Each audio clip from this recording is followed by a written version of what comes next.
ब्रह्मा भी मुनि का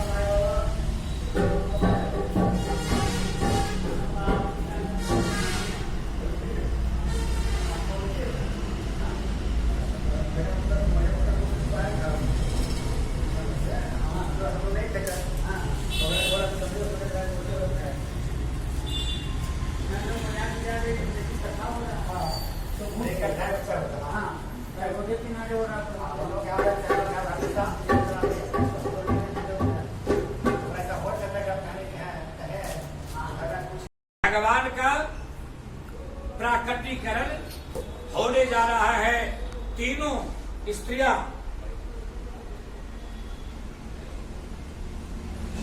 तीनों स्त्रियां गर्भवती होती है। समय आता है भगवान की कृपा और सूर्यवंश के उद्धारक चार लाला के घर में चार लाला का जन्म हो जाता है।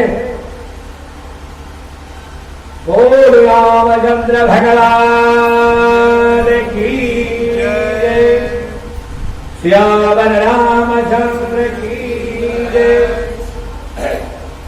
बोल गोविंद भगवान की। इस तरह भगवान सूर्यवंश में राजा दशरथ के यहाँ चार में पूर्ण ब्रह्म परमात्मा के रूप में भगवान श्री राम का अवतार, भरत का अवतार, हंसावतार है नारायण के, लक्ष्मण सीसानाग के अवतार और शत्रुघ्न जी महाराज का अवतार हंसावतार भगवान का होता है। सूर्यवंश में भगवान अवतरित हो जाते हैं। आइए एक स्तुति के साथ राम सूर्यवंश को संपन्न करते हैं, फिर हम यदुवंशी में जाते हैं और भगवान का प्रकटीकरण जल्द से जल्द कराते हैं। बोल भगवान श्री राम की जय। प्रकट कृपाला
देवतार विजय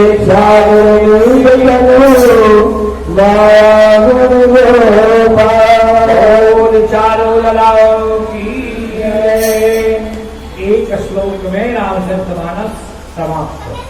आदौ राम तपोवनाधिगमनम् हत्वा मृगं काञ्चनं वैदेही हरणं जटायुमरणं सुग्रीव संभाषणं बाली निग्रहणं समुद्रतरणं लंकापुरी दाहनं पश्चात् रावण कुंभकर्ण हरणम् एतद्धि रामायणम्। आदौ राम तपो भगवान का जन्म हुआ, संयोगवश भगवान का राज्याभिषेक होने वाला था। केते की बुद्धि मारी के भगवान का वनगमन हुआ। आदौ राम तपोवनाधिगमनम् हत्वा मृगं काञ्चनं, वहां मृगमारीचिका को मारे, मृगमारीच को मारे। हत्वा मृगं काञ्चनं वैदेही हरणं जटायु मरणं सुग्रीव संभाषणं, सुग्रीव को राजा बना दिए मित्रता करके। बाली निग्रहणम, बालिका को तारे। समुद्र तरलम, समुद्र पार करके सेतुबंध रामेश्वरम पुल बना करके लंकापुरी जा करके रावण को मार करके पुनः अयोध्या आए और भगवान की राजगद्दी हुए। राजगद्दी होने के बाद एकमात्र दुष्ट जन के बोलने के कारण सीता को वनवास दिए, पृथ्वी में जाकर समा गई। लव कुश दोष उत्पन्न हुआ बालक वाल्मीकि के आश्रम में। इधर राम जो है रहने लगे बोल श्यावर रामचंद्र की। इस तरह सूर्य वंश की कथा सुनने के बाद परीक्षित का मन नहीं भरा। बोले प्रभु महात्मन, अब चंद्रवंश की कथा आप सुनाइए। चंद्रवंश में प्रतापी बहुत से राजा हुए, उसमें सुनते हैं भगवान का जन्म हुआ, भगवान श्री कृष्ण का जन्म हुआ। उसके बारे में विस्तार से बताइए, मेरा मन नहीं भर रहा है। आगे सुखदेव जी नमस्कार करते हैं और कथा प्रारंभ करते हैं। कथा प्रारंभ करते हैं क्या? पृथ्वी राक्षसों के उत्पीड़न से, पृथ्वी राक्षसों के उत्पीड़न और पाप के भार से पृथ्वी जो है गाय का रूप धारण कर लेती है, गौ का रूप धारण करती है और रुदन करते हुए ब्रह्मा जी के पास जाती है और अपना जो कष्ट बताती है कि प्रभु अब पाप का भार मुझसे सहा नहीं जा रहा है, अब कोई उपाय करिए, अन्यथा मैं तो रसातल चली जाऊंगी। पाप भर गया है धरती पर, आसुरी प्रवृत्तियां बढ़ गई है। ब्रह्मा जी देवताओं को लेकर के पृथ्वी के साथ भगवान के पास गए और भगवान से प्रार्थना की। प्रार्थना करने के बाद ब्रह्मा जी को समाधि लगी। समाधि में आकाशवाणी हुई कि हे देवताओं, तुम जाओ, मैं जल्द ही इस पृथ्वी को पाप के भार से हल्के करने के लिए आ रहा हूं। ऐसा वचन भगवान ने दे दिया। आइए हम सब प्रेम से बुलाए भगवान को, प्रेम से सब कोई गाएंगे। राधे राधे जब को चले आएंगे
भविष्यवाणी हुआ।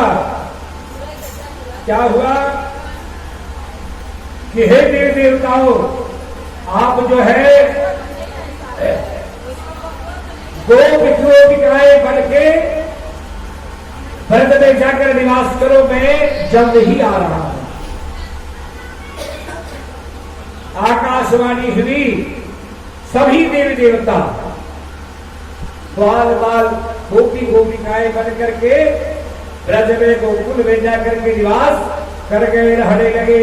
और गोविंद का बात जो होने लगे, कब प्रभु आएंगे। अब ये बाल बाल रहने लगे। इधर मथुरा में राजा उग्रसेन थे, उनके पुत्र हुए कंस। कंस बड़ा प्रतापी था, दुष्ट था। अपना बल दिखाकर जबरन राजा उग्रसेन अपने पिता को सिंहासन से खींचकर घसीटकर नीचे गिरा दिया और अपने जाकर राज सिंहासन पर बैठ गया। अपना यश कीर्ति फैलाने के लिए कि हमारा ही नाम, हमारी ही डंका बजे, ऐसा नाम और यश कीर्ति फैलाने के लिए देवकी का विवाह वसुदेव जी के साथ कर दिया। देवकी के साथ वसुदेव जी का विवाह संपन्न कर दिया। अब विवाह के बाद दान महाराज जितना हो सके, प्रतापी राजा था, किसी चीज की ऐश्वर्य से पूर्ण था, बहुत दान दिया। सबसे प्यारी बहन थी देवकी, और दान दहेज देकर अपने ही रथ में बिताकर विदा कर रहा था। तब तक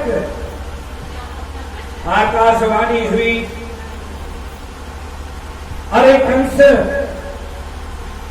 तुम जिसे इतने प्यार करते हो, इतने सम्मान के साथ तुम जिसका विवाह संपन्न किया, उसी का 8वां पुत्र तुम्हारा काल होगा, तुम्हारा सर्वनाश कर देगा। ऐसे आकाशवाणी हुई। अब जो है जैसे ही आकाशवाणी हुई,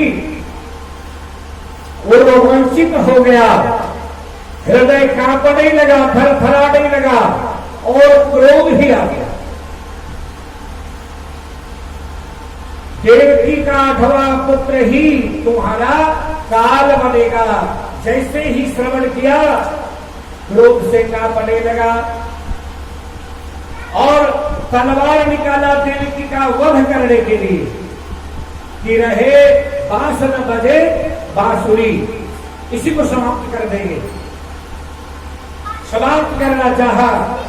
फिर सारी समाज थी, वसुदेव जी सामवेदीय पद्धति से, चातुरी बुद्धि से वसुदेव जी समझाए, लोग आपको क्या कहेंगे महाराज, इतना बड़ा जस कीर्ति आपका फैला है, आप ये गंदा काम, आपके हाथ से स्त्री पर हाथ उठाना शोभा देता है। बहुत समझाने बुझाने के बाद अंत में बोले कि इसका पुत्र आपका काल बनेगा, जो भी पुत्र जन्म लेगा हम ले जाकर आपको दे देंगे, आप उसे क्षमा कर दीजिएगा। बहुत समझाने बुझाने के बाद कंस मान गया, वापस आया। अब कुछ दिन बीता, एक बालक का जन्म हुआ। एक बालक का जन्म हुआ। देवकी वसुदेव जी डर से उस बालक को लिए और सीधे कंस के पास चले आए। कंस के राजद्वार में कंस ने देखा, बालक को देखा, दया आ गई। भला ये बच्चा मेरा क्या बिगाड़ सकता है? बच्चे को मारना बाल हत्या सबसे बड़ा दोष है, इसका प्रायश्चित महाराज नहीं होता। इतना बड़ा दोष है।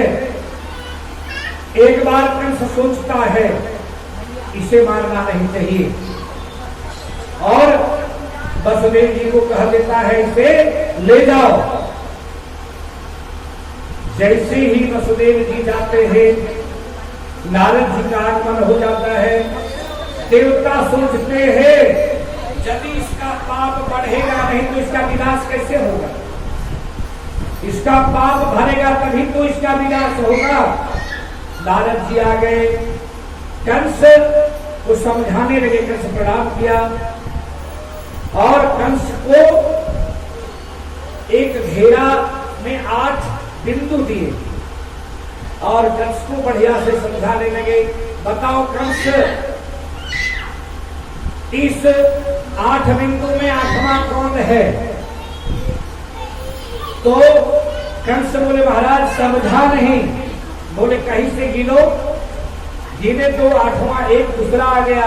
फिर बोले यहां से गिनो 8वां एक, 8 पर अंगुली रखा दिया। कौन 8वां होगा तुम कैसे जानते हो? इसीलिए कदापि ऐसा मत करो गलती, नहीं तो तुम्हारा विनाश निश्चित है। समझा बुझा करके परिपक्व करके चल दिए, देवताओं का काम बना करके। भगवान कहते हैं यदा यदा हि धर्मस्य ग्लानिर्भवति भारत अभ्युत्थानम् अधर्मस्य तदात्मानं सृजाम्यहम्। अभ्युत्थानम् अधर्मस्य तदात्मानं सृजाम्यहम्। धर्म संस्थापनार्थाय संभवामि युगे युगे। भगवान कहते हैं जब भी पाप से ये पृथ्वी भर जाती है, भार सहन नहीं करती, तो भगवान धर्म की स्थापना करने के लिए अवतार लेते हैं। अब समय आ गया है अवतार लेने का। लगातार 6 बच्चे को तुरंत जाता है, बच्चा वापस लाओ। एक को पटक देता है, दूसरे को पटक कर मार देता है, छठे को मार देता है। पाप भर जाता है। 7वें में भगवान लीला करते हैं। लीलाधारी नाम है इनका। ये लीला करते रहते हैं, 2400 घड़ी लीला करते हैं। जो अनुभवी है वही अनुभव कर सकता है इनकी लीला को, सबको नहीं समझ सकता। तुरंत भगवान लीला क्या किए, 7वें गर्भ को संकर्षण विधि से रोहिणी के गर्भ में भेज दिए और बलराम जी को भेज दिए। इधर योग माया को यशोदा के घर बोले तुम जाओ यशोदा के घर में जन्म लो। योग माया भगवान की दासी है, आज्ञा मान गई। प्रभु ठीक है, मैं भी यहाँ जन्म लूंगा, तुम भी वहां जन्म लेना। भगवान योजना बना लिए। इधर कंस जो है जेल खाने में बंद रखा था, भाग न जाए, इधर उधर ना हो जाए। जेल खाने में भी देवकी और वसुदेव जी भगवान की पूजा किया करते थे। भगवान का रोज वंदन करते थे, स्मरण करते थे। आज समय आ गया है, 8वां गर्भ में भगवान स्वयं पधार रहे हैं। कैसे? 8वें में भगवान योग माया को बुलाकर कहे तुम जसोदा के यहाँ जन्म लो, मैं वसुदेव देवकी के यहाँ जन्म लूंगा। मेरे जन्म लेते ही सब सो जाएगा।